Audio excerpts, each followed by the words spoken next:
So yes, हमने पढ़ा था कि एनारोबिक केसेस, दो टाइप के केसेस होते हैं, जिसमें एक एनारोबिक माइक्रोब्स हैं, ठीक है। एंड सेकंड केस है आपका, ये this is first case, and second case is anaerobic condition in muscle cells. ये पर्टिकुलर कंडीशन है in muscle cells when the rate of exercise is very high and in RBC always, ठीक है। इसके अंदर जो ग्लाइकोलिसिस का and product होता है वो 1 ग्लूकोज से 2 molecules of ethanol plus 2 CO2 बनता है, ठीक है। एंड इस केस के अंदर 1 glucose molecule leads to production of 2 molecules of lactate, ठीक है। जब भी हम एनारोबिक कंडीशन की बात करते हैं, एनारोबिक सेल्यूलर रेस्पिरेशन की बात करते हैं, in that case the end product of glycolysis is either ethanol and CO2 और लैक्टेट, एंड उसके अंदर ग्लाइकोलिसिस का जो नेट ATP होता है वो हमेशा ओनली 2 ATP प्रोडक्शन होता है, ठीक है। एंड यू नो कि पायरुवेट को हमने इथेनॉल एंड CO2 में क्यों कन्वर्ट किया है? Fermentation, that is called as fermentation. Conversion of pyruvate into ethanol and CO2 is called as fermentation. Conversion of pyruvate into lactate is also called as fermentation. Fermentation is done only to regenerate NAD plus, and this NAD plus is reutilized in step 6 of glycolysis that allows continuous cycle of glycolysis, ठीक है। तो anaerobic conditions के अंदर, anaerobic cellular respiration के अंदर, glycolysis के अंदर 2 ATPs का ही प्रोडक्शन होता है। So we are done with the part of anaerobic respiration. Now we are coming into aerobic respiration. Aerobic respiration, again it has 3 steps, ठीक है। First step is glycolysis. Second step is link reaction, and third step is ETC, which will ultimately lead to the production of ATP, and इसके अंदर NADH का oxidation होता है into NAD+। Oxidation हो रहा है NADH का। NADH है क्या? खुद एक रिड्यूस्ड मॉलिक्यूल है, ठीक है। ये खुद एक रिड्यूस्ड मॉलिक्यूल है, और इसमें से जब हम H को रिमूव कर देंगे तो उसका क्या होगा? NADH का ऑक्सीडेशन हो जाएगा और वो कन्वर्ट हो जाएगा NAD+ में, and this NAD+ will come out of mitochondria and will enter step 6 of glycolysis, ठीक है। glycolysis you have already read कि glycolysis में जो होता है 1 molecule of glucose is converted into 2 molecules of pyruvate, ठीक है। यहाँ पे क्या बन रहा है? 2 ATP used up हो रहे हैं, 4 ATPs प्रोड्यूस हो रहे हैं, एंड 2 NADH प्रोड्यूस हो रहे हैं, ठीक है। तो हम नेट गेन जो है +8 ATPs का मान रहे हैं। किस कंडीशन में? एरोबिक। जब हमें पता है कि आगे पायरुवेट जो है it is not going to enter fermentation, rather it is going to enter aerobic condition.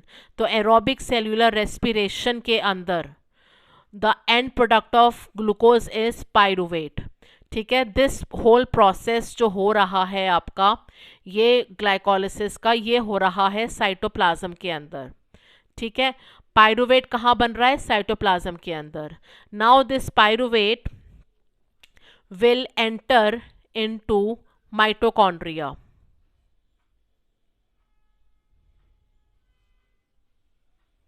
This pyruvate will enter into mitochondria. यहाँ पे ये पायरुवेट जो होता है, 1 molecule of pyruvate gets converted into acetyl coenzyme A। पायरुवेट कितना carbon है? 3 carbon है। Acetyl coenzyme A is 2 carbon, ठीक है। तो एक कार्बन कैसे होगा? एक कार्बन CO2 की फॉर्म में रिलीज हो जाएगा। और इस प्रोसेस के अंदर क्या होता है, ऑक्सीजन अवेलेबल होना चाहिए। ठीक है। सेकंड, इसके अंदर एक मॉलिक्यूल ऑफ NaDH प्रोड्यूस होता है। ठीक है। अब अगर हम दो पायरुवेट मॉलिक्यूल्स की बात करें, क्योंकि we are beginning with one glucose molecule, हमने एक ग्लूकोज मॉलिक्यूल से स्टार्ट किया था, तो दो पायरुवेट बने थे, तो अब दो पायरुवेट से ही हम काम करेंगे आगे। तो दो मॉलिक्यूल ऑफ एसिटाइल कोएंजाइम ए बनेंगे और दो CO2 मॉलिक्यूल्स निकलेंगे। और NaDH कितने बनेंगे, NaDH भी दो बनेंगे। ठीक है। तो हो क्या रहा है, two molecules of pyruvate they are getting converted into two molecules of acetyl coenzyme A and two molecules of CO2 are getting released with the generation of two molecules of NaDH. This is called as link reaction. Link reaction आपसे पूछ लिया जाता है, write down the link reaction. This is the link reaction. Link reaction को बोला जाता है oxidative decarboxylation. Oxidative इसलिए क्योंकि it occurs only in the presence of oxygen, and decarboxylation इसलिए क्योंकि इसके अंदर CO2 जो है वो आपका रिलीज हो रहा है। तो ये process two pyruvate getting converted into two acetyl coenzyme A with the release of two CO2 and generation of two NaDH is called as link reaction. ठीक है। दूसरा नाम क्या है, ऑक्सीडेटिव डीकार्बोक्सिलेशन। साइट क्या है इसकी, साइट इज माइटोकॉन्ड्रियल मैट्रिक्स। ठीक है।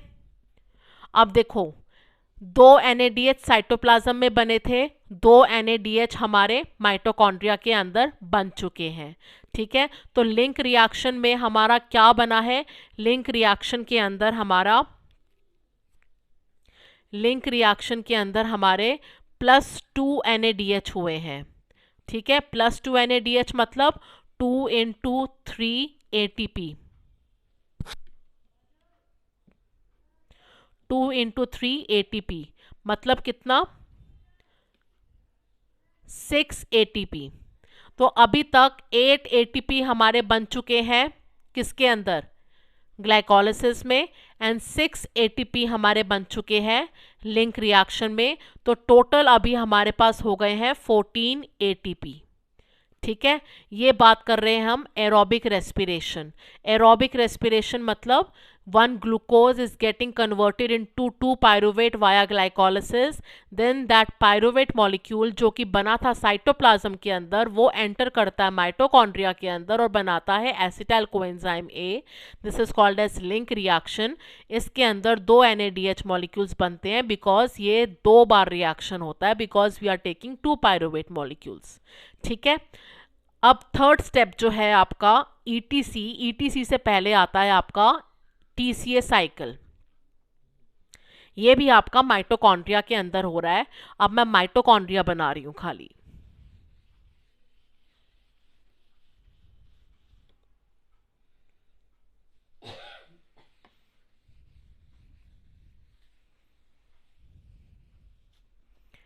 नाउ सी,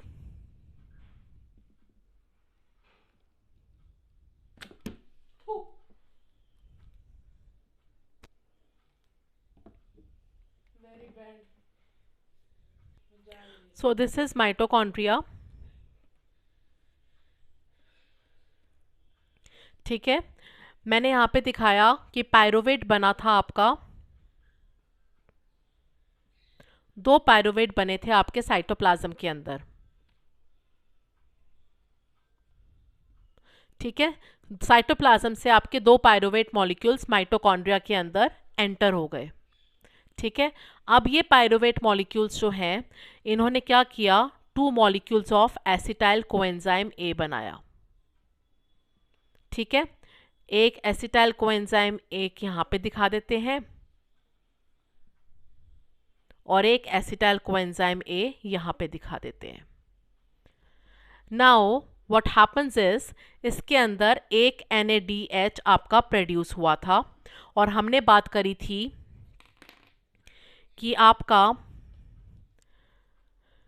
ग्लाइकोलिसिस में 8 ATP बन चुके हैं और लिंक रिएक्शन में आपके 6 ATP बन चुके हैं। ठीक है, अब ये जो एसिटाइल कोएंजाइम, एक एसिटाइल कोएंजाइम ए जो होता है, ये एक साइकिल में एंटर करता है जिसका नाम होता है TCA साइकिल और क्रेब्स साइकिल और सिट्रिक एसिड साइकिल। ठीक है, ये भी TCA के अंदर एंटर करता है। ठीक है, एंड TCA के अंदर एंटर करने के बाद, because it is 2 carbon, finally आपके TCA से 2 बार CO2 निकलते हैं। और क्वेश्चन आपसे यही पूछा जाता है कि कौन कौन से स्टेप्स में CO2 निकले हैं, क्योंकि अगर एसिटाइल कोएंजाइम ए 2 कार्बन था और आपके 2 CO2 निकल गए, दैट मीन्स आपका कंप्लीट ऑक्सीडेशन हो गया एसिटाइल कोएंजाइम ए का। ठीक है, एसिटाइल कोएंजाइम ए किससे बना था? पायरुवेट से। पायरुवेट खुद क्या था? 3 कार्बन, उससे 2 कार्बन एसिटाइल कोएंजाइम ए बना था, तो एक कार्बन जो एडिशनल था वो निकल गया था लिंक रिएक्शन में। ठीक है, अब पायरुवेट खुद क्या था? 3 कार्बन था, और ग्लूकोज क्या था? 6 कार्बन, तो हमने 2 पायरुवेट मॉलिक्यूल्स निकाले थे। तो हमने एक ग्लूकोज मॉलिक्यूल जो कि 6 कार्बन था उसको 2 पायरुवेट में कन्वर्ट किया, 2 पायरुवेट को एसिटाइल कोएंजाइम ए में कन्वर्ट किया, तो हमारे कितने निकले? 2 CO2 निकल गए। उसके बाद हर एक एसिटाइल कोएंजाइम ए जो है वो TCA में एंटर करता है और 2 CO2 निकालता है, तो टोटल यहाँ पे कितने निकले? 4 CO2, और 2 किस में निकल चुके हैं? लिंक रिएक्शन के अंदर। तो हमारे टोटल 6 CO2 निकल चुके हैं। That means glucose is completely has been completely oxidized till TCA cycle. TCA cycle के एंड पे ग्लूकोज मॉलिक्यूल का कंप्लीट ऑक्सीडेशन हो चुका होता है, और हमारे पास now all the ATPs have been accumulated, all the NADH have been accumulated, all the FADH2 have been accumulated.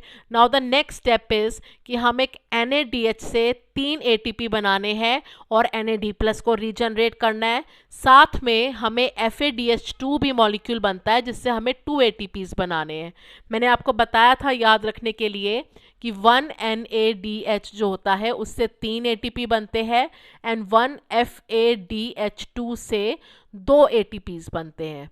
ठीक है, तो ये जो लिंक रिएक्शन है और जो आपकी TCA साइकिल हो रही है, ये आपकी माइटोकॉन्ड्रियल मैट्रिक्स के अंदर हो रही है। ओके,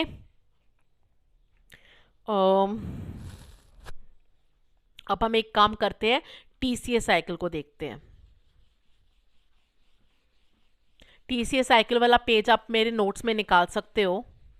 ठीक है, उसमें सबसे पहली बात, TCA साइकिल को ट्राई कार्बोक्सिलिक एसिड साइकिल बोलते हैं, उसको क्रेब्स साइकिल बोलते हैं, उसको सिट्रिक एसिड साइकिल बोलते हैं। क्वेश्चन आता है आपसे 1 मार्क का, why is it called as Krebs cycle? Because it was discovered by sir Hans Krebs, इसलिए उसको बोला जाता है Krebs cycle. Second, why is it called as citric acid cycle? Because the first product of the cycle is citric acid. Why is it called as tricarboxylic acid cycle? Because citric acid जो कि first product है, it is a tricarboxylic acid, उसके पास 3 COOH groups होते हैं, तो tricarboxylic acid होता है वो। ठीक है, अब ये एसिटाइल कोएंजाइम ए जो आपका लिंक रिएक्शन में बना है, ठीक है, उनमें से हर एक मॉलिक्यूल जो है वो एंटर करेगा TCA साइकिल के अंदर। ठीक है, यहाँ पे हमारा होता है ऑक्सैलो एसीटेट। ठीक है, ऑक्सैलो एसिटिक एसिड या ऑक्सैलो एसीटेट। ठीक है, ये एसिटाइल कोएंजाइम ए के साथ मिलता है, एसिटाइल कोएंजाइम ए एंटर करता है और साथ में इसके अंदर से क्या निकलता है? इसके अंदर से निकल जाता है कोएंजाइम ए।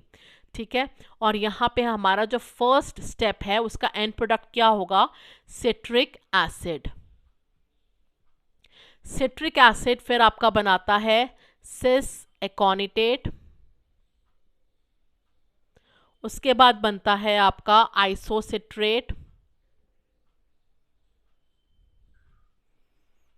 उसके बाद बनता है आपका अल्फा